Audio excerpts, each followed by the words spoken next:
Le monde célèbre en ce jour du 14 mars la journée mondiale du rein. Dans le monde, un adulte sur 6 est atteint d'insuffisance rénale chronique. Le taux de mortalité lié aux maladies rénales continue d'augmenter chaque année et elle devrait devenir la 5e cause de décès d'ici 2040.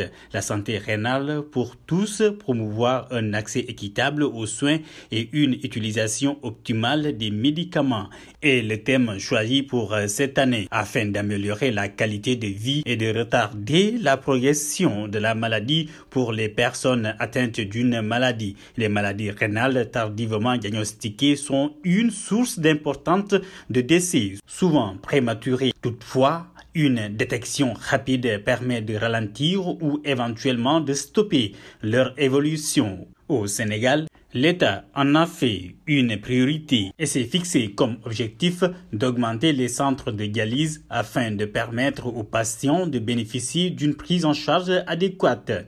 Ainsi, entre 2010 et 2022, les centres de dialyse sont passés de 2 à 23 dans le public. En 2013, la gratuité totale de la dialyse est entrée en vigueur, faisant passer le budget alloué à l'achat des kits de 1,5 milliard. À cela s'ajoute la signature des conventions entre l'État et certains centres de dialyse privés pour renforcer l'offre de soins, l'adoption de la loi sur la transplantation et le don d'organes et la création du Conseil national du don et de la transplantation. Malgré tous ces progrès, il reste encore beaucoup de défis à relever, comme le renforcement des ressources en faveur de la lutte contre la maladie rénale chronique, l'effectivité de la transplantation rénale, l'appurement de la liste d'attente et le renforcement de la prévention primaire. Comme la sensibilisation à travers en tout cas des forums d'échange avec les jeunes, ciblant les 19 partis ou coalitions de partis qui sont en lice aujourd'hui pour la présidentielle. Mais nous pensons également l'élargir aux jeunes qui s'activent dans les organisations de la société civile.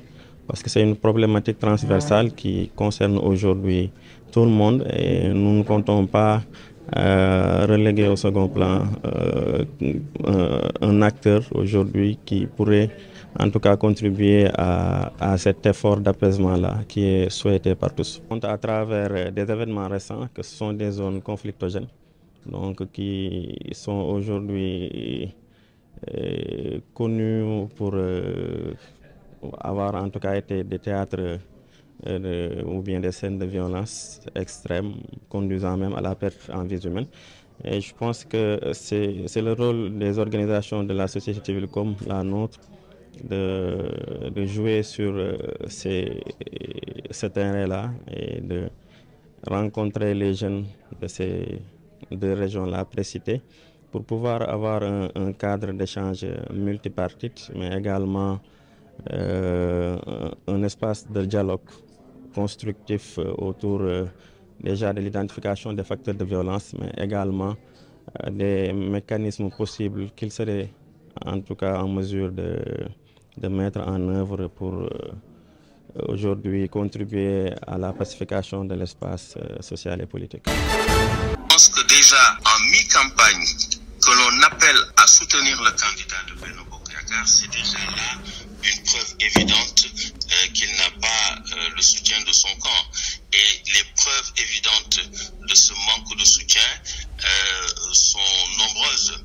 D'abord, avec cette mise en place de la commission d'enquête parlementaire pour clouer au pilori leur propre candidat. C'est quand même scandaleux que les députés de la majorité soutiennent des députés du groupe Wallu du PDS pour enfoncer leur candidat et porter contre lui des accusations extrêmement graves de corruption de juges constitutionnels. Encore qu'il n'y a eu aucun commencement de preuve, ni de preuve, ni de commencement de preuve, et c'est la majorité au pouvoir elle-même qui participe à discréditer une institution qui joue le rôle d'arbitre du jeu électoral. Donc ça, c'est extrêmement grave. Ça, c'est déjà la preuve, une preuve éclatante que le soutien est timide, timoré, ou en tout cas très contradictoire concernant le candidat de Benno Bokk Yakaar. Et aujourd'hui, en pleine campagne, on revient nous dire que le secrétariat s'est réuni pour qu'on le soutienne, ça montre encore une fois qu'il n'est pas soutenu. Autre chose également, c'est que à force de s'acharner contre leur propre candidat, cela peut avoir l'effet inverse parce qu'on le victimise et les Sénégalais n'aiment pas l'injustice, ont toujours soutenu les politiques victimisées par des pratiques déloyales, par des pratiques politiciennes, par des coups tordus. Et bien, autre chose également, c'est que si Amadou Ba n'a pas une représentativité forte au niveau national, donc ce qui constituait pour lui un atout essentiel, c'était l'appareil de Benno Bokk Yakaar. Et actuellement, si on le prive de l'appareil de la coalition Benno Bokk Yakaar, c'est vrai qu'il est fragilisé, même s'il peut avoir une prime victimaire eu égard à tout ce qu'il subit de façon fort stoïque.